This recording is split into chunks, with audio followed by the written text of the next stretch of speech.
Okay folks, just leading on from the image that we worked on with Michael Jordan, I'm just going to open up an example of an image that I'd kind of done a similar thing to for an image of friends who recently just got married. So you'll notice that I have a number of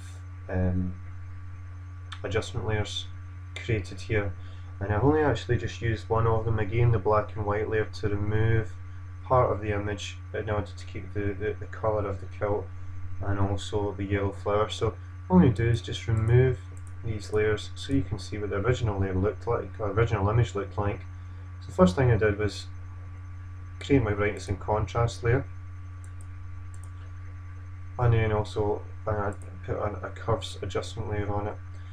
Now this is where I generated a black and white layer, and then I used the mask using my black brush to remove and paint the section of the flower and also on the kilt to keep the colour. Okay. I then applied another brightness and contrast layer to the image, and then also applied a technique to kind of give a black edge around the outside of the image.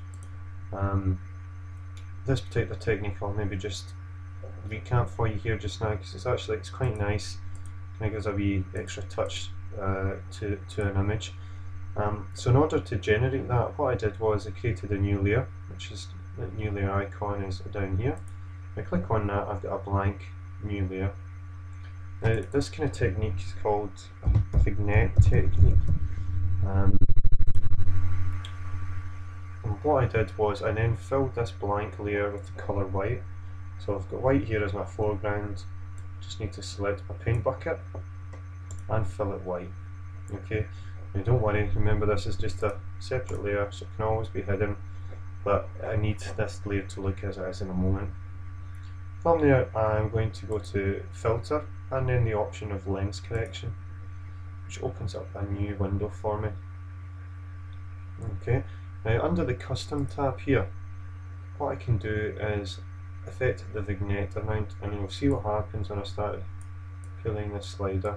See the black started to come in, as if it's starting to create a light in effect, where there's focus being put on this area of the image. You can play about with this and adjust things like the midpoint. I'm happy with something like that. If I hit OK, that will now save that filter onto the vignette layer that I generated here. Okay, now I can't see the image, I can't see any of the layers that are underneath this, so I'm going to look at in my blend mode, which we've talked about before when we were doing the shark exercise. But the blend mode is sitting at normal. Remember, every layer can be affected. You can change the layer blend mode as well as the opacity and the fill for every layer. In this case we're going to look at changing the blending mode for this image. Now I'm going to select multiply, and you'll see that it's starting to show the image through. You could click through using the downward arrow, the rest of them, to see if there's any particular desired effect that you like. In my experience, multiply usually turns out the best, and if it's a bit much for you, you can always reduce the opacity of it. You can also transform it as well. So go to scale, and in this, what I'm going to do in this situation is hold down the control button on the keyboard